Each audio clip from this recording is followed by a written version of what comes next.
Alright, at this point you now have a gate that opens and closes by way of Matinee. However, before we get completely away from Matinee, I want to give you a walkthrough of the user interface. Now you might be thinking, wait, we've already used it. You're going to show us the interface now? And the answer is yes. Parts of the interface will be easier to understand now that you've completed a very simple task with Matinee.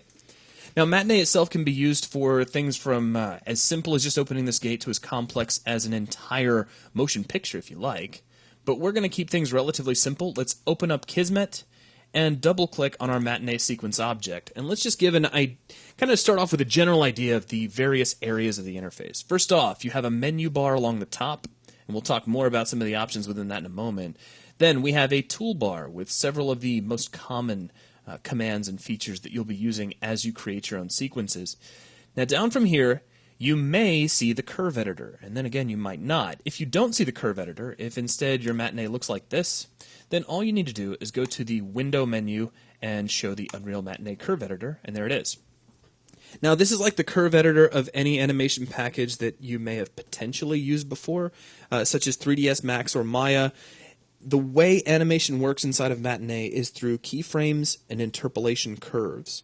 You're going to place keyframes along a timeline, and those keyframes will store a time when they occur, and they will store a value. That can be graphed in a two-dimensional axis, and the computer will automatically create a curve that blends between any two keyframes and thereby define the animation, define what happens in between one keyframe and the next.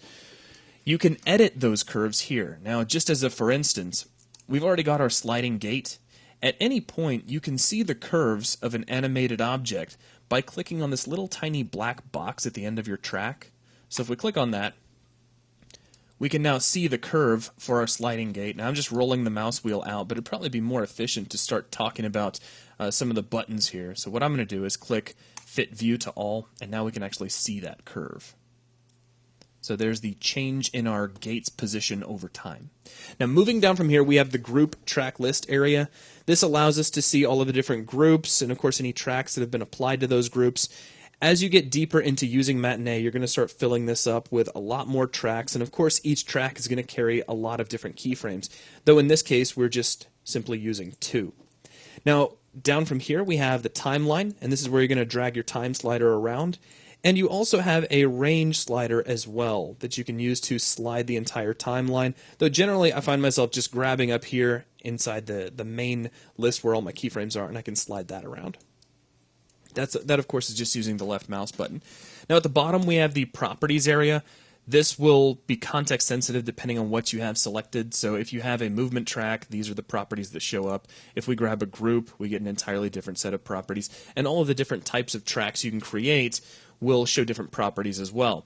Now if you select a group and right click on it, there are many different types of tracks you could potentially apply, and most of these are pretty specialized, and you can see it just by looking at their names. For instance, we have color property track, which allow you to animate color. We have things like a vector material parameter track, which is good for animating materials. Things like the anim control track, and this is how you're going to animate a skeletal mesh or apply an animation track to it, which is something that we'll take a look at when we start animating cinematic sequences in a later video. So that's a quick look at the general sections. Now let's get just a little bit more specific. Up here in the menu bar, we start off with File, and of particular importance here is the Import option. This will allow you to import camera animation data from a package such as 3ds Max and Maya, so you can animate a camera via a path and import that in if you like. Now down from here we have the Edit menu. Now this has got some stuff that is fairly obvious and some other things that may not be. First off, we have Undo and Redo. We also have delete selected keys and duplicate selected keys. So if you don't want to actually have to create a new key and change its value, you can just select one and duplicate it. We can insert a space at a current location. Now this is most important, like if I had a lot of different keys and I decided that I just needed to plug a few more in and there was no time in between them, I could just slide my time slider to a current location and insert some space. And down from here we have Stretch Section. This actually warrants me stepping away for just a little bit. You'll notice down here in my timeline, I've got some flags. So we've got this little green flag here, which I can drag around, and you'll notice that gives us a nice green selection. and it's got a closing flag as well. We also have the red flags, which allow us to control our overall animation length. If I adjust these green flags, I can use these to single out a specific section of our animation. And here inside the edit menu, I can stretch that section, I can delete that section, or I can select the keys within it. We have a reduce keys option. This will try to simplify your animation by taking out keys which are redundant within a specific threshold. So if two keys are relatively close to each other in value or time, they will be culled. Now, moving down from here, we have save as path building positions and jump to path building positions. These are useful with AI. Basically, when your bots are running along their little AI navigation paths, they can run into a door and get confused if the path doesn't go right through. The catch to that is when you lay down navigation points, you got to build everything. So you got to click the Build Paths button, and if there's a door in between two path nodes, that path can be cut off. So what you can do is set up a position here in Matinee where all of your doors are open, or any particular door you may be looking at, and save that out as a path building position. And then before you build your paths, click jump to path building positions. That'll open up all your doors and your paths will all go right through. You can also configure some keyboard shortcuts, and this is fairly self-explanatory. You're just going to pick the command you want, and then you can bind a new key to it. Now we have a view menu as well. This has got some interesting options. Draw 3D trajectories will actually show a trajectory in the viewport. Now, to really show that, I've got to restore down the Matinee window and kind of slide it out of the way. We've got to close Kismet. And if you take a look, we've got a 3D trajectory here along the top of the gate showing us the motion that the gate will take. That's really all that option is going to do for us. If we were to turn that off, that trajectory goes away. Now let's put our Matinee window back up nice and big. We can choose to show trajectories for all tracks or hide them all. We can decide whether or not snapping is on, and there's a couple of other snap options here as well that won't really be all that important until we get to the toolbar, and I'll discuss them then. We can show the cursor position for all anim keys, just kind of moving down through the options here. We can fit the view to a particular sequence. We can fit the view to the selection with this green selection here, or we can fit the view to a loop. We can also toggle the curve editor from here. Now moving over, our window is really an easy menu. We've got the ability to show and hide the curve editor and the properties panel. Now down from here we have the toolbar. Toolbar has the very first button is something you may find yourself using a lot, though I don't think I ever do. This is the add key button. This is how you add a keyframe. Though the enter key will do the same thing, so I don't think I ever reach up here and click on that. Maybe if maybe you're sipping on coffee with your left hand, so it's easier to click something. Now you can also choose the default type of keyframe that you're going to create. Now, I don't expect this to be a perfectly clear concept unless you've played with animation curves before, but essentially you can control how the interpolation curve will be created in between each of your keyframes by default. Now, we have some playback controls here. We have the ability to play our animation, loop a section, which means all we do is we designate a selection of the animation using our little green flags here, and we can loop that over and over again, which is great for complicated animations. We have stop, which is pretty obvious. If you click stop twice, it will rewind your animation, and you can play in reverse. So if you want to watch everything backwards, you can. Which can be very helpful if you're trying to time out an animation precisely. Now moving on from here, you have your playback speeds. These are pretty self-explanatory. You can go all the way down to 1% of your overall speed. You have undo and redo. You have toggle curve editor. You can switch that on and off. We can toggle snapping, and currently we are snapping. So as we try to move, say for instance, these flags, you'll notice they're snapping. If I was to try to move a keyframe around, you'll notice that snaps as well. If I turn this off, we get smooth motion. Now you can change the snapping increment as well. Currently we're snapping to 0.05 seconds, but you have other values as well. Like for instance, we could set to 24 frames a second, 25 frames a second. If you're making an actual video for NTSC, you could set it to 29.97. As soon as you do this, though, you're going to notice some other snaps will appear.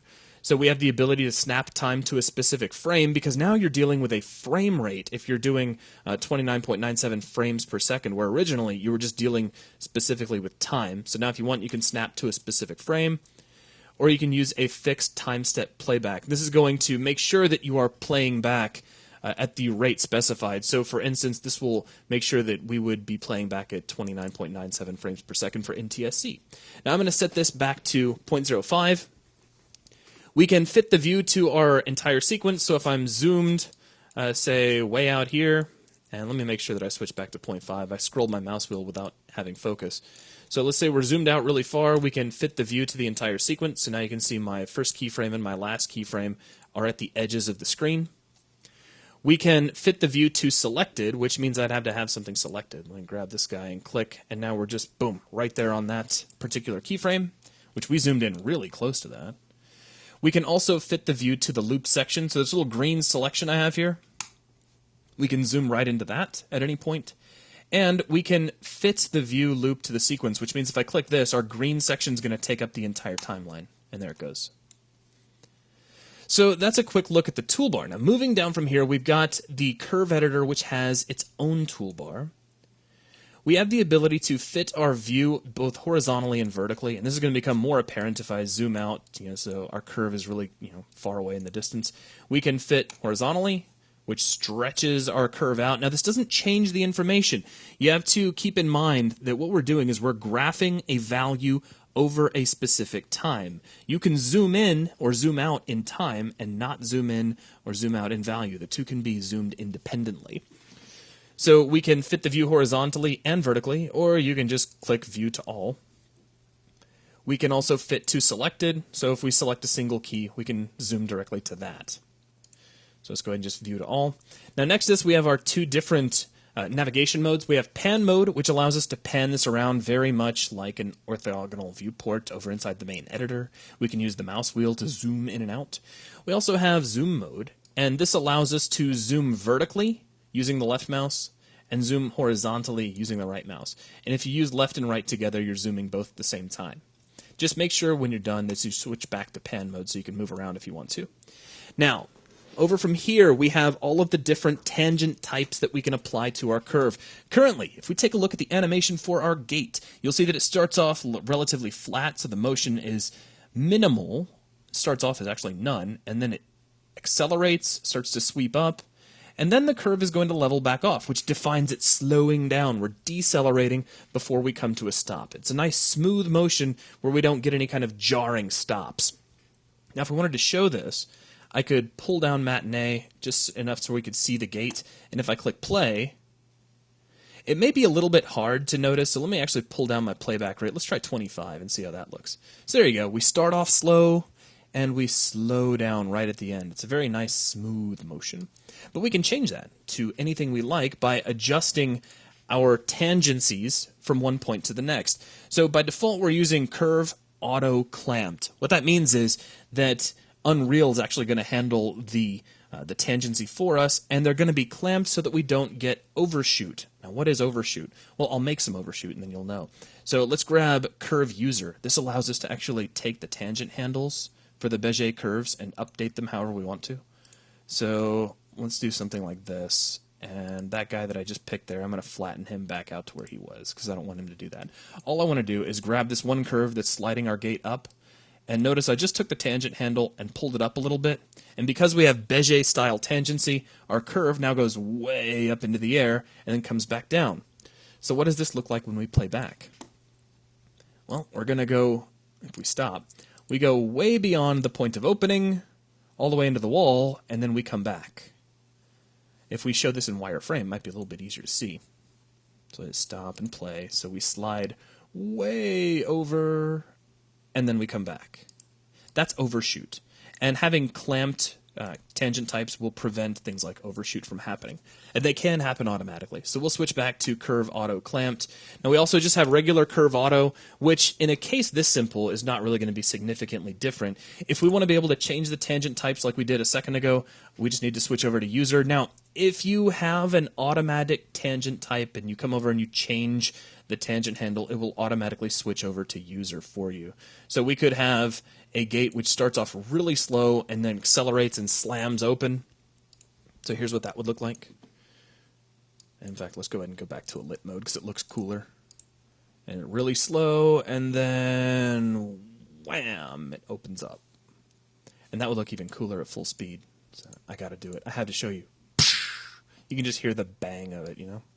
Okay, so now let's expand that back out. So there's all of our tangent types. We have curve break if you want to use cusp points where your curve would kind of spike, meaning your animation would come to a screeching halt and then maybe change direction. We have the linear type, which would just be a constant rate of motion. And we have constant, which means you get no interpolation. You just stay at one value and suddenly blink to another value. It's really good if you want to animate something like a blinking light. Now, we can flatten the tangents to the axis. So if we click that, notice it just flattened out my tangent. We can also choose to make our tangents parallel or straighten them back out. So this would be if you had broken some tangents, say in the middle of a curve, which I'll do real quick, just to show you how it's done. If we drop a new keyframe in here, which I did just by pressing the Enter key, and we'll do break curve tangents. I can move this guy down and this guy over. And if you're curious, which whether you are or not, I'm going to show you what this would look like. Let's go ahead and hit stop and play. Bump. You see there's a little bit of a hitch in there while we change direction. More obvious if we slow down the animation. And thunk. So it's like it caught something in the track, which is pretty funny. Now, if we wanted to straighten those back out, we could just select the key and straighten out the tangents. But what I'm going to do is actually delete out that key altogether. Okay, now down from here, we can show all of the curved tangents simultaneously if we need to see them all.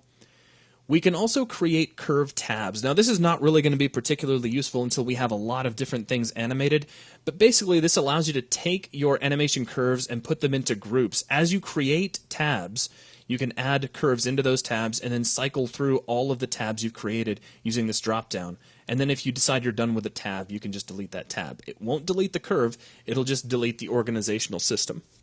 So that is a pretty general overview of the Matinee user interface. I understand it's a lot of talking, and if you're not the kind of person who really enjoys walking through this, well, congratulations on making it this far in the video. But I do want to mention that really you're not going to get the hang of using Unreal Matinee until you start animating objects with it. So, you know, I encourage you to strike out and find things, start playing with movers, drop in a skeletal mesh and move it around the level. And if you want to know how you can apply animation to a skeletal mesh, take a look at our videos over creating cinematics with Matinee, and you'll see some really cool tricks for doing that. Also remember the different types of tracks you can create. So just remember you can right-click on any group, and there's a lot of different things you can play with. There is one more type of track, which I will mention, but I'm not going to go too far into simply because it is covered pretty nicely over in the cinematic section. But if you right-click, you'll notice you can create a director group, which is going to split up your interface pretty dramatically, which is the only reason I'm bringing it up. A director group is kind of a combination between a camera switcher and any kind of motion picture style effects you want to apply. So for instance, you have a director track. This allows you to jump between multiple cameras you may have in your level. And if we right-click on our director group, we can add things like a fade track if we want to fade our animation in and out. We can add a slow-mo track, which allows us to animate changes in playback rate. So if you want to slow everything down, you can do that. We have a master audio track, and we can even scale the color of the overall scene. So a lot of controls that you have at this point. Every Matinee that you create can only have a single director group, so keep that in mind, and only a single director track. So that will wrap things up for this video. Thanks a lot.